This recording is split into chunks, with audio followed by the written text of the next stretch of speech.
وہ آدمی جس میں تنہائی میں اللہ کا ذکر کیا، اللہ کو یاد کرنے بیٹھ گیا، کوئی دیکھنے والا نہیں تھا، وہ تنہا تھا، حجرے میں تھا، اپنے بند کمرے میں تھا، اپنے رب کو یاد کیا۔ اللہ کی یاد کرتے کرتے اس کی آنکھوں سے آنسو ٹپکنے لگے، اس کی آنکھیں آنسوؤں کا خراج دینے لگی۔ تو میرے اور آپ کے آقا و مولا نے فرمایا کہ یہ آنسو اتنے قیمتی ہیں، ان آنسوؤں کے بدلے میں قیامت کے دن اسے عرش الہی کا سایہ نصیب ہوگا، عرش الہی کا سایہ اسے نصیب ہوگا ان آنسوؤں کے بدلے میں۔ رومی علیہ رحمہ فرماتے ہیں جہاں پانی گرتا ہے وہاں سبزہ اگتا ہے، جہاں آنسو گرتے ہیں وہاں رحمت اترتی ہے۔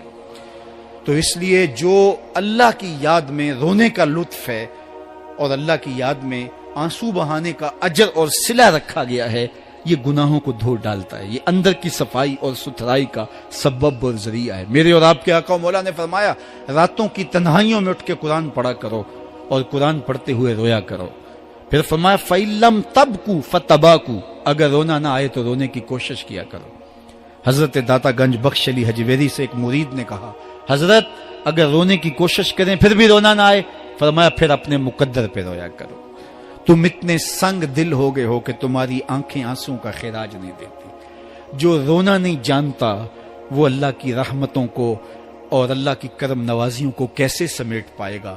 بچہ روتا ہے تو ماں دودھ دیتی ہے، جب بندہ اللہ کے حضور الہو زاری کرتا ہے، عجز کرتا ہے، انکساری کرتا ہے تو اللہ کی رحمتوں کو جوش آتا ہے اور اللہ تعالیٰ کی رحمتیں اس پہ برستی ہیں اور اس کے نہ صرف گناہ معاف ہوتے ہیں بلکہ اللہ تعالیٰ اس کے گناہوں کو بدل کے نیکیوں میں تبدیل کر دیتا ہے۔ ایک فقیر تھا، ملنگ درویش، اللہ کا بندہ، اس کی عادت یہ تھی کہ اپنے ڈیرے پہ آنے والوں کو کھلاتا، ان کو پلاتا، ان کی ضروریات کا خیال رکھتا، لیکن ان کو مالی آسودگیاں نہیں تھی۔ ہوتا یہ تھا کہ بعض اوقات لوگ آتے تو ادھار لے کر کے وہ لوگوں کو کھلا دیتا۔ خیر چونکہ فقیر کا مزاج یہ ہوتا ہے کہ لوگ آئیں اس کے ڈیرے سے کھائیں، بابا بلے شاہ نے بھی کہا تھا نا اٹ کھڑک کے دکڑ بجے تتا ہووے چلا، آن فقیر کھا کھا جاون راضی ہووے بلا۔ یہ فقیروں کا مزاج ہے، تو جو بھی آتا اس کے ڈیرے سے کھاتا اور وہ ادھار اٹھا اٹھا کے لوگوں کی ضروریات کو پورا کرتے رہتے۔ وقت آخر آ گیا، جن لوگوں نے ادھار دیا تھا وہ سارے تقاضا کرنے آ گئے۔ اب بابا جی کو کیا فکر لاحق ہے کہ یہ میرے مہمان اور میں ان کو کچھ پیش کرنے کی صلاحیت نہیں رکھتا۔ ایک بچہ تھا، وہ کچھ سامان بیچ رہا تھا، پتیسا بیچ رہا تھا یا کوئی اور چیز بیچ رہا تھا۔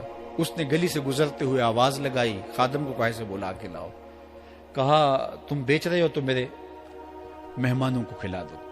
بچہ بڑا خوش ہوا کہ میں سارا دن گلیوں میں گھوم کے یہ پتیسا بیچنا تھا، اب یہ ایک جگہ ہی سارا فروخت ہو گیا تو یہ تو موج لگ گئی، میں جلدی گھر چلا جاؤں گا، میری ماں خوش ہوگی۔ تو سارا ان مہمانوں کو کھلا دیا گیا اور اس کے بعد کہا بابا جی پیسے؟ کہا تم بیٹھ جاؤ، جب ان کو ملیں گے تو تجھے بھی مل جائیں گے۔ وہ بیٹھ گیا، 2 4 10 منٹ بیٹھا تو بچہ تھا، پھر کھڑا ہو گیا، بابا جی پیسے؟ کہا جب ان کو ملیں گے تو تجھے بھی مل جائیں گے۔ پھر آدھا گھنٹہ گزرا تو پھر اس نے کہا بابا جی پیسے؟ میری ماں میرا انتظار کر رہی ہے، ہمارے گھر کا چولہا اسی سے جلتا ہے، میں یہ پیسے لے کر جاؤں گا اور میری ماں کوئی ہنڈیا خریدے گی اور ہم شام کا گھر کا کوئی سلسلہ کریں گے۔ کہا بیٹا جب ان کو ملے گا تو تجھے بھی مل جائے گا۔ بچے نے رونا شروع کر دیا، یتیم بچہ تھا، اس کا سارا آسرا یہی تھا، اس نے رونا شروع کر دیا۔ جب بچہ رویا اللہ کی رحمت کو جوش آیا، کوئی مرید نذرانہ لے کے ان بزرگوں کے پاس آ گیا اور اشرفیوں کی بھری ہوئی تھیلی پیش کی۔ وہ اتنے پیسے تھے کہ اس بچے کو بھی دیے، جتنے لوگ آئے تھے سب کا قرض چکایا، کہا جاؤ گھروں کو۔ تو سب نے کہا بابا جی ہم صبح سے بیٹھے ہوئے تھے تو یہ نذرانہ دینے والا صبح سے نہیں آیا تو اب کیسے آ گیا؟ کہا صبح سے تمہارے اندر کوئی رونے والا نہیں تھا، ایک رونے والا آیا تو باقیوں کا بھی کام بن گیا۔ بعض اوقات کسی ایک شخص کی وجہ سے باقیوں کی خطائیں بھی معاف ہوتی ہیں۔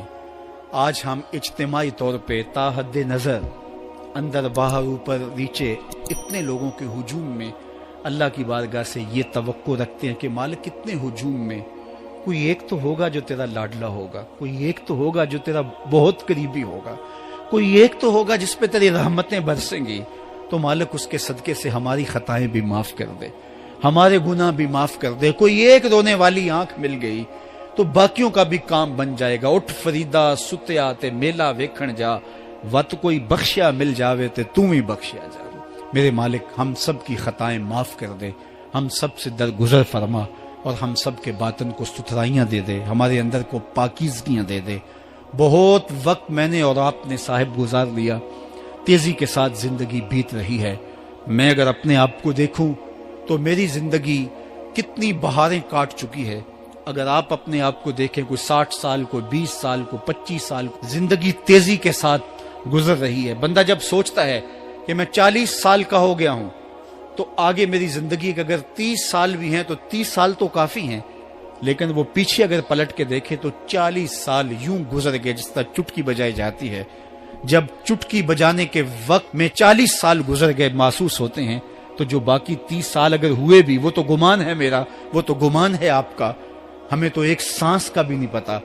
پوچھا گیا زندگی اور موت کے بارے میں کیا خیال ہے؟ کہا فجر پڑی ہے، پتہ نہیں ظہر پڑھ سکیں گے یا کہ نہیں۔ کہا اتنی لمبی امیدیں لگائے بیٹھے ہو، کہا ظہر پڑی ہے، پتہ نہیں عصر پڑھنے کا موقع نصیب ہوتا ہے کہ نہیں۔ کہا یہ بھی طول عمل ہے۔ ایک بولا عصر پڑی ہے، پتہ نہیں مغرب پڑھ سکیں گے یا کہ نہیں۔ کسی نے کہا ایک رکعت پڑی ہے، پتہ نہیں دوسری رکعت بھی پڑھنا نصیب ہوتی ہے یا نہیں۔ کہا یہ سب تمہارے منہوں کی باتیں ہیں، میں تو کہتا ہوں ایک طرف سلام پھیرا ہے، پتہ نہیں دوسری طرف سلام بھی پھیر سکیں گے یا کہ نہیں۔ کیا موت اتنی قریب نہیں ہے؟ ہم نے اپنی آنکھوں کے سامنے لوگوں کو جدا ہوتے یوں نہیں دیکھا ہے؟ ہم کہتے ہیں اس کی خبر سنا رہے ہو موت کی، یہ تو میں نے ابھی سبزی والی دکان پہ دیکھا تھا۔ لیکن جب موت آتی ہے تو ایک لمحے کا تقدم اور تاخر نہیں ہوتا۔ تو صاحب آئیے اپنی زندگی کو اللہ اور اس کے رسول کی راہوں پہ ڈالیں۔ آج وقت ہے، آج موقع ہے، آج توبہ کا دروازہ کھلا ہے، کل سب کچھ نہیں ہوگا۔ آج اس کی رحمتیں آواز دے رہی ہیں۔ آج وقت ہے، وقت پر کافی ہے ایک قطرہ بھی آب خوش ہنگام کا، جل گیا جب کھیت برسا می تو پھر کس کام کا۔ اب آئیے سنیے، اس کائنات کے اندر ہمیں وہ خواتین ملیں گی جو پردے کے پیچھے تھی، لیکن پردے کے سامنے ماں نہیں آئی، عبد القادر جیلانی آئے۔ ماں پردے کے پیچھے تھی، پردے کے سامنے فرید الدین گنج شکر آئے۔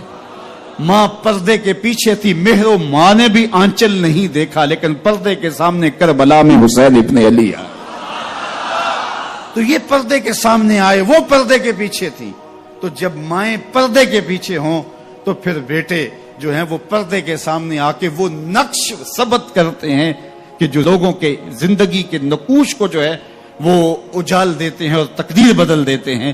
تو اس لیے ماؤں کی ذمہ داریاں گھر سنبھالنا ہے۔ جب